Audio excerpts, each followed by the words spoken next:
ఇసురు చూడండి ఫ్రెండ్స్, వెనకట ఇసురు అవుతున్న కందిత్తులు అవోడి ఇవోడి పోసి మంచిగా పప్పు నూరుకునేది.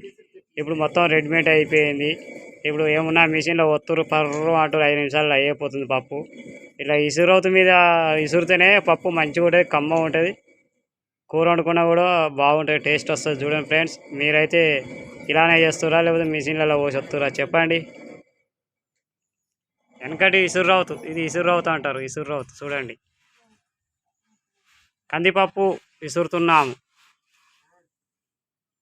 చూడండి ఫ్రెండ్స్, విసురు విసురు